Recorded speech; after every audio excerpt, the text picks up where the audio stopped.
The True Courage of Erin Brockovich. Erin was worried. Did PG&E want to hide something? Were the people of Hinckley safe?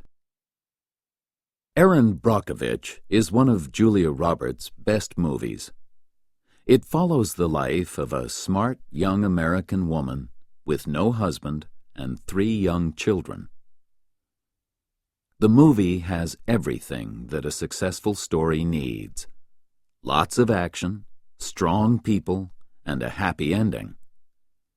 But most surprising of all, Erin's story is true.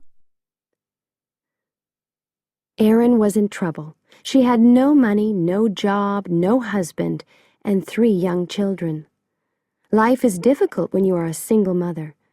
But Erin loved her young family, and she wanted to make their lives happy and comfortable.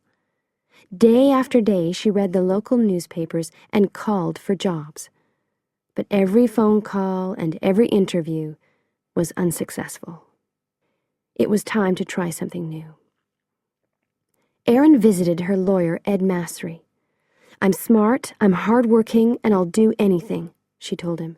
"Please give me a job." It was a strange way to find a job, but Erin did what she had to do.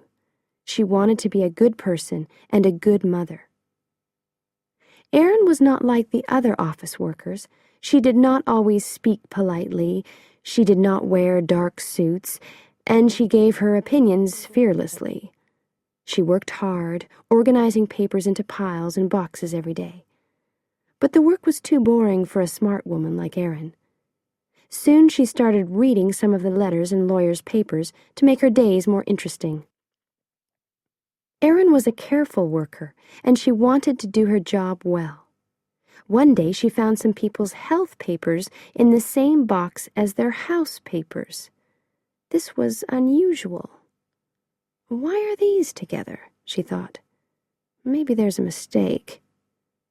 She started looking at the big box of papers, 1 page at a time. It seemed that a large electricity company, Pacific Gas and Electric Company, PG&E, wanted to buy hundreds of houses in the small town of Hinckley, close to their electricity station. But why? More importantly, why were the homeowners' health papers in the same boxes? It was a mystery. Erin could not sleep that night. She was worried. Did PG&E want to hide something? Were the people of Hinckley safe? Erin was already a busy woman with her own problems. She had little time to worry about other people. But deep inside, Erin felt that something was wrong. Could she solve the mystery? She needed more information. The next day, she spoke to her boss, Ed. With his help, Erin started looking more closely at the papers. Erin discovered more and more strange papers in the Hinckley box. She realized that there was a serious problem. She loved her family, and she wanted to spend more time with them. She wanted to see her children grow up. But people in Hinckley were very sick, and only Erin knew about it. She wanted to help. So she bravely decided to solve the Hinckley mystery alone. Erin visited people in Hinckley and spoke to them about PG&E, their houses, and their health. She wanted to find the true story. Erin was not a lawyer. She was friendly and interesting, and the people of Hinckley liked talking to her. They told her that PG&E was a good company. It made their water safe, it paid for their hospital tests, and it offered good jobs. But Erin was not so sure. Erin always got what she wanted. Now she needed help and information. She was working alone, but this did not stop her. She called and visited scientists, doctors, and lawyers. She talked to anyone who could help her, and every day she worked hard. At last, she got the piece of information that she really needed.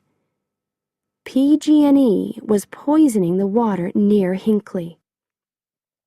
PG&E is one of the biggest companies in the U.S., and people liked and trusted it. But Erin realized that the company told lies. The water was safe, they said, but they were poisoning it. Erin was not important, famous, or rich. She was not even a lawyer, but she decided to fight against PG&E for the people of Hinckley. She knew that she had to help in every possible way. How many people were poisoned in Hinckley? Was anyone in danger? Erin returned to the town to find out. People knew Erin now. They trusted her and they talked honestly about their health problems. Hundreds of people in Hinckley had terrible illnesses, and some were dying. As Erin listened to the great problems and worries in these people's lives, she became very angry. PG&E knew that it was killing people. It was expensive to clean the water from its electricity station, so the dirty water ran into Hinckley's river and drinking water. Now the company wanted to buy the houses and keep the secret.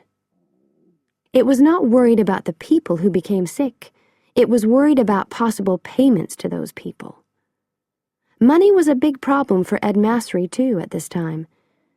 Erin's work was important, he knew that. But lawyers only get paid when they win. It was almost impossible for a small local law office to win against PG&E. Ed was afraid. But he was a brave man, too. He trusted Erin, and Erin's courage and hard work carried them through the most difficult times. From start to finish, Erin's work for the people of Hinckley took more than 5 years. During that long and difficult time, Erin and Ed made a great team. As Erin talked to different Hinckley people, her name and face became famous in the town. She had to be careful, though. She did not want PG&E to know about her work. As more people told their stories, Erin got the necessary information.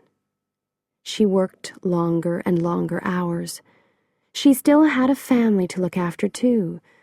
Her body and mind were tired. But she knew that quick action was important. Finally, it was time to fight PG&E. Erin and Ed sent 634 notices for lawsuits from their small office to the large, expensive offices of PG&E. It was brave, but was it crazy? PG&E was a dangerous enemy.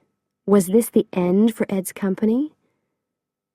When PG&E received the notices for the lawsuits, its lawyers immediately realized the danger. The sick people of Hinckley wanted a lot of money from the company. More lawyers were brought in on both sides. The lawsuits were too big for Erin and Ed alone. But Erin continued to work on them. The Hinckley people were her friends now. She truly loved them, and she knew more about their lives and problems than anyone. So Erin, Ed, and the lawyers from other companies worked together to do their best for the people of Hinckley. After months of hard work, important lawyers in expensive clothes filled a small courtroom. PG&E bosses sat quietly in their chairs, trying not to look worried. Erin was nervous and excited. She thought about her friends in Hinckley, and she remembered the long years behind her. As the judge spoke his final words, she listened silently. PG&E had to pay $333 million to the people of Hinckley. It was the largest amount of money for this type of lawsuit in the history of the United States. This also gave hope to other ordinary people and small law offices. And when PG&E stopped poisoning the water at Hinckley, hundreds of people's lives were saved. After their fight against PG&E, Erin and Ed had enough money to stop working forever. But today, Erin is still working for Ed's office. She is not a lawyer. She always liked to do things her own way, and she has not changed. She says that she is proud of the movie, but her health, her family, and the people of Hinckley are more important. Today, she works for other ordinary people who are fighting against big companies. Her courage and hard work continues to help people and save lives.